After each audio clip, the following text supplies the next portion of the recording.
Guys welcome back to YouTube channel. I am Anshika और आज मैं इस वीडियो में आपको करवाने वाली हूँ जो बहुत सारी डिमांड थी आप लोगों की कि the previous year Rohtak PGI के कैसे क्वेश्चंस रहते हैं, उनके प्रीवियस ईयर्स प्रोवाइड करवाओ। तो अब हम लोग यही करेंगे, जब तक एग्ज़ाम नहीं हो जाता तब तक मैं पूरी कोशिश करूँगी आपको प्रीवियस ईयर्स के जो क्वेश्चंस हैं जितने मैं करवा सकती हूँ वो करवाऊँगी, जहाँ जितने मेरे को मिलेंगे। ठीक है, तो प्रीवियस ईयर क्वेश्चंस जो रहे वो सब करवाऊँगी और साथ ही में उससे रिलेटेड किस टॉपिक पे आपसे क्वेश्चन पूछे जा सकते हैं वो भी मैं आपको बताऊँगी।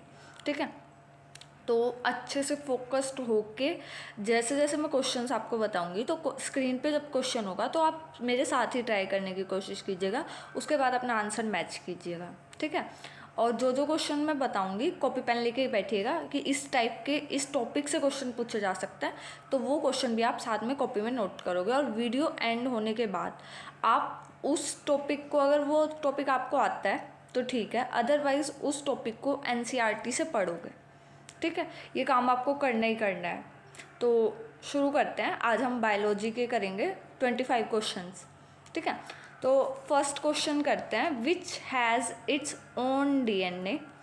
आपके 4 ऑप्शंस दिए हैं यहाँ पे। A is ribosome, mitochondria, mesosome और ऑल वायरस। तो कौन सी ऐसी सेल ऑर्गेनली है जिसके पास खुद का डीएनए होता है? तो 2 सेल ऑर्गेनली होती हैं ऐसी जिनके पास खुद का डीएनए होता है। First one is mitochondria and plastid. ठीक है, तो यहाँ पे ऑप्शन में प्लास्टिड नहीं है, माइटोकॉन्ड्रिया है, तो mitochondria will be the right answer. ठीक है, तो नेक्स्ट आपका सेकंड क्वेश्चन है, cell organelle present in both prokaryotes and eukaryotes.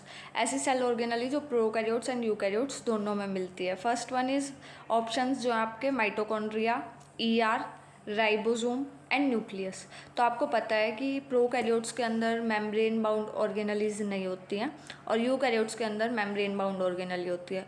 तो इनमें से जो करेक्ट ऑप्शन जाएगा वो सी जाएगा, राइबोसोम। ठीक है, next question is in prokaryotes which organelle acts like mitochondria. ये बिल्कुल इजी क्वेश्चन है और बहुत पूछा जाता है, डायरेक्ट एनसीईआरटी की लाइन्स हैं कि माइटोकॉन्ड्रिया कैरियोट्स के अंदर है, तो ऐसे ही सिमिलर फंक्शनिंग जो करता है वो प्रोकैरियोट्स के अंदर कौन सी ऑर्गेनली होती है? तो वो मीजोसोम होती है। ठीक है, तो ऑप्शन देख लेते हैं एक बार, cell membrane, free DNA, ribosome and mesosome. तो करेक्ट आंसर क्या जाएगा? मीजोसोम। ठीक है, नेक्स्ट क्वेश्चन है, photolysis of water is caused by. Options are photosystem 1, photosystem 2, both and none of the above. तो ये सिंपल क्वेश्चन है। फोटोसिस्टम 2 जो होता है उसका फंक्शन होता है फोटोलिसिस ऑफ वाटर। ठीक है, नेक्स्ट इज BOD की फुल फॉर्म।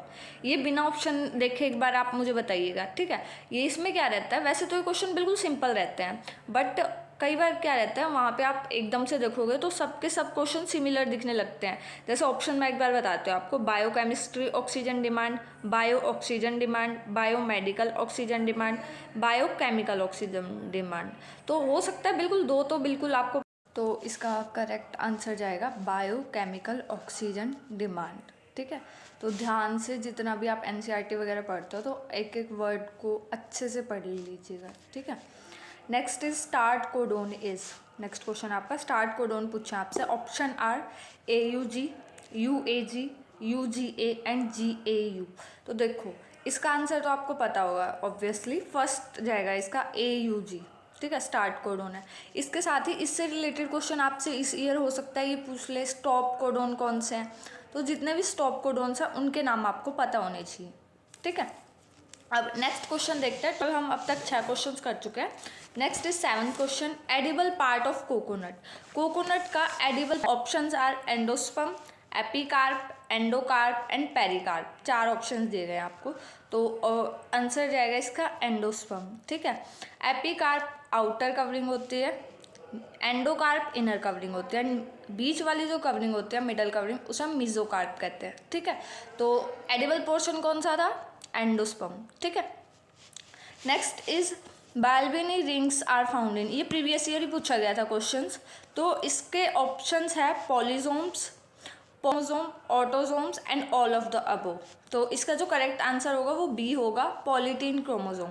ठीक है, next question is question number 9, most abundant organic compound in our body. हमारी बॉडी के अंदर सबसे ज़्यादा अबंडेंट ऑर्गेनिक कंपाउंड कौन सा है? Options are protein, cellulose, water and hydrogen. 4 option दिए गए हैं आपको, तो इनमें से जो करेक्ट आंसर होगा, देखो ऑर्गेनिक कंपाउंड ह्यूमन बॉडी के अंदर पूछा गया है, तो इसका आंसर जाएगा ए, प्रोटीन। अगर क्वेश्चन यूनिवर्स में पूछा जाता, यूनिवर्स में, तो क्या रहता आंसर? तो यूनिवर्स वाले का आंसर आप मुझे कमेंट में बताओगे, ठीक है। नेक्स्ट क्वेश्चन करते हैं। इससे नेक्स्ट जो क्वेश्चन है वो है रेस्पिरेटरी क्वोशेंट इज। आपको 4 ऑप्शन दिए गए हैं, चारों आप देखिए और उसके बाद मुझे फटाफट से बताइए क्या ऑप्शन जो है वो सही है इनमें से। तो इसका जो करेक्ट आंसर है वो ए जाएगा, CO2 produced by O2 consumed, ठीक है, इसमें कन्फ्यूज नहीं होना है। नेक्स्ट क्वेश्चन इज, और इसके साथ ही आप प्रोटीन और फैट्स का रेस्पिरेटरी क्वोशेंट याद करेंगे, ठीक है, और मुझे कमेंट में बताएंगे। और अगर नहीं पता तो वीडियो ख़त्म होने के बाद NCERT से ज़रूर चेक करेंगे, ठीक है। पूछा जा सकता है ये क्वेश्चंस, रेस्पिरेटरी क्वेश्चन पे क्वेश्चन आया था, तो हो सकता है उसी से रिलेटेड किसी और टॉपिक, किसी और कोई सी भी तरह का क्वेश्चन पूछ लिया जाए अब की बार, ठीक है। Next is single membrane bound organelle. Options are nucleus, mitochondria, ribosome and chloroplast. तो राइबोसोम होती है जो सिंगल मेम्ब्रेन बाउंड होती है, ठीक है, बाकी सब डबल मेम्ब्रेन बाउंडेड ऑर्गेनलीज हैं। नेक्स्ट, अभी हमने टोटल 11 क्वेश्चंस कर लिए। नेक्स्ट करते हैं question number 12। Next question number 12 is which type of cell division takes place in somatic cell. तो ऑप्शंस आपके 4, first one is mitotic, meiosis, both can and D is none. तो इसका सही answer जाएगा माइटोटिक, ठीक है, A answer is correct. Next question number 13 is survival of the fittest term is given by. ये किसने दी थी ये term? Options are Darwin, Lamarck, Mendel, Alexander, ठीक है। तो ये तो बिल्कुल सिंपल है, डार्विन ने दी थी ये टर्म, तो option number A is correct. Next one is question number 14, relationship in which both species benefited. ये इकोलॉजी से है, देखो इसमें पूछा है जिसमें दोनों का बेनिफिट हो, तो options are mutualism, parasitism, competition और कमेंसलिज्म। तो देखो दोनों का बेनिफिट किस में होता है? म्यूचुअलिज्म में। बाकी जितने भी ये हैं 6 की 6 हैं, तो उन सब का पता होना चाहिए आपको। हो सकता है आपकी बार किसी और से रिलेटेड पूछ लें एक का बेनिफिट है और एक पे कोई इफेक्ट नहीं हो रहा, तो बताओ वो कौन सा होता है, ठीक है। तो इससे रिलेटेड कुछ भी पूछा जा सकता है, ये क्वेश्चन सीधा मिलेगा आपको इनमें से किसी पे भी, तो ये सब के सब पता होने चाहिए आपको, ठीक है। Next one is Turner syndrome ploidy. Turner syndrome की प्लॉइडी पूछी आपसे। Options are A is XX, XO, XXX means XXX and fourth one is XXY। तो बताइए फटाफट, टर्नर सिंड्रोम की जो प्लॉइडी होती है वो XO होती है, उसके साथ ही जो क्लाइनफेल्टर सिंड्रोम है और डाउन सिंड्रोम है उनका भी आपको पता होना चाहिए। हो सकता है आपकी बार वो वाला पूछ लें, ठीक है। तो जो भी टॉपिक्स, जिस तरह का मैं अभी क्वेश्चन बता रही हूँ आपको, उससे रिलेटेड जितने भी टॉपिक्स हैं वो आप ज़रूर करके लग जाइएगा, वो पूरा टॉपिक पढ़ लीजिएगा, ठीक है। उसी में से हो सकता है आपकी बार क्वेश्चन उसी टॉपिक से related. Question number 16, that is fruit ripening causes by which hormone? Option number A is ethylene, auxin, gibberellin and ABA, abscisic acid। तो इनमें से कौन सा ऑप्शन करेक्ट है? देखो फ्रूट राइपनिंग किसका काम होता है? इथाइलिन का, तो option number A is correct. इसके सिवाय जितने भी हॉर्मोन्स हैं सबके फंक्शन आप याद करोगे, क्योंकि हो सकता है अब की बार किसी और हार्मोन का क्वेश्चन पूछ ले डायरेक्ट, ठीक है। तो रिलेटेड ही क्वेश्चंस पूछे जाएंगे, आप बस जो टॉपिक आपको पता चल रहा है प्रीवियस ईयर में है वो कंप्लीट टॉपिक कीजिएगा। जैसे हार्मोन से क्वेश्चन किया तो हार्मोन्स के सबके फंक्शन याद करोगे, ठीक। याद नहीं है तो अभी जाके वीडियो खत्म होने के बाद NCERT उठाओगे और याद करोगे, ठीक है। Next one is 17 question, which organ produces the male gamete. Male gamete कौन सा ऑर्गन प्रोड्यूस करता है? Option A is testis, B prostate gland, epididymis, vas deferens. तो option number A is correct, testis. Question number 18 is which contraceptive method offers protection against both unwanted pregnancy and sexually transmitted infection. कौन सा ऐसा contraceptive method है जो unwanted pregnancy को भी से भी प्रिवेंट करता है और sexually. Options are birth control pills, condoms, intrauterine devices and diaphragm. तो ऑप्शन नंबर बी जाएगा इसका करेक्ट, ठीक है, condoms. Next is question number 19, which gas is responsible for the greenhouse effect on the earth. I think इसके लिए आपको options की भी जरूरत नहीं होगी। Oxygen, methane, nitrogen and carbon dioxide, ठीक है। तो क्या आंसर जाएगा इसका, कार्बन डाइऑक्साइड, ठीक है, option D is correct.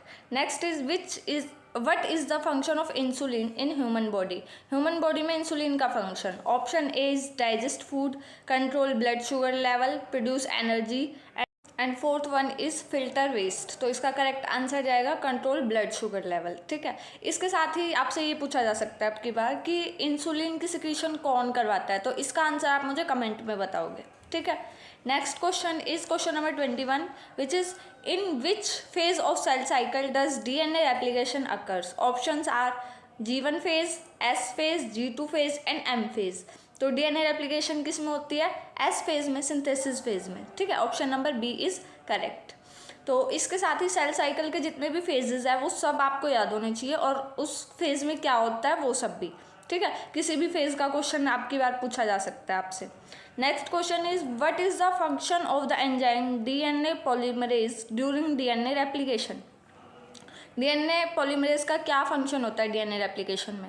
Option number 1 is unzips DNA strands, synthesises new DNA strands, transcribes RNA, breaks down RNA DNA, ठीक है। तो इसका करेक्ट आंसर जाएगा synthesises new DNA strand, option number B, ठीक है। तो ये हमारे टोटल 22 क्वेश्चंस हो चुके हैं। अब करते हैं 23 पे चलते हैं। आज हम टोटल 25 क्वेश्चंस करने वाले हैं, ठीक है। तो question number 23 is which of the following is a sex linked genetic disorder. तो options are syndrome, cystic fibrosis and Huntington's disease. तो इसमें से सिंपल है, हीमोफीलिया है जो सेक्स लिंक्ड जेनेटिक डिसऑर्डर है, option number A is correct, okay. तो ये इनकी भी लिस्ट आपको याद होनी चाहिए, जितने भी डिसऑर्डर हैं, सेक्स लिंक्ड कौन से हैं, जेनेटिक कौन से हैं, ये सब, ठीक है। Next is question number 24, which part of the flower contain the reproductive organ. Reproductive organ कौन कौन से होता है, मेल में स्टेमन, फीमेल में पिस्टिल। तो ये कौन से फ्लावर का कौन सा पार्ट होता है जिसपे ये प्रेजेंट होते हैं। Options are sepal, petal, receptacle and stigma. तो इसका करेक्ट आंसर जाएगा रिसेप्टेकल, ठीक है। तो next is question number 25, which of the following is the function of RER means rough endoplasmic reticulum का फंक्शन बताना है आपको। Options are synthesises protein, detoxify harmful substances, produce energy and store genetic information. तो देखो RER का function होता है protein synthesis, ठीक है। इसके साथ ही आपसे हो सकता है आपके बार ये पूछ लिया जाए कि RER का आपकी बार पूछा तो नेक्स्ट टाइम आपसे SER का पूछ लिया जाए, तो SER का फंक्शन क्या होता है आप मुझे कमेंट में बताओगे, ठीक है। और अगर नहीं पता तो अभी वीडियो ख़त्म होने के बाद आप NCERT खोलोगे और RER और SER के बारे में कंप्लीट इन्फॉर्मेशन पढ़ोगे, ठीक है। तो ये थे टोटल 25 क्वेश्चंस जो आज हमने किए बायोलॉजी के रोहतक PGI के एग्ज़ाम में BSc नर्सिंग में पूछे जाने वाले प्रीवियस ईयर क्वेश्चंस, ठीक है। तो आज हमने 25 किया, कल फिर हम करेंगे 25 क्वेश्चंस। तो इसी तरह अब हम सीरीज़ चलाएंगे जब तक पॉसिबल होगा, जितने क्वेश्चन पॉसिबल होंगे, फिजिक्स, केमिस्ट्री, बायोलॉजी के प्रीवियस ईयर्स क्वेश्चंस ओनली, ठीक है। और प्रीवियस ईयर्स क्वेश्चन को बहुत ध्यान से करिएगा, क्योंकि हर एग्ज़ाम में ये रहता है 75% जो क्वेश्चंस आते हैं वो प्रीवियस ईयर से आते हैं। ज़रूरी नहीं है कि ये क्वेश्चन अब की बार फिर से आ जाए, हो सकता है इनके ऑप्शंस चेंज कर लिए जाएं।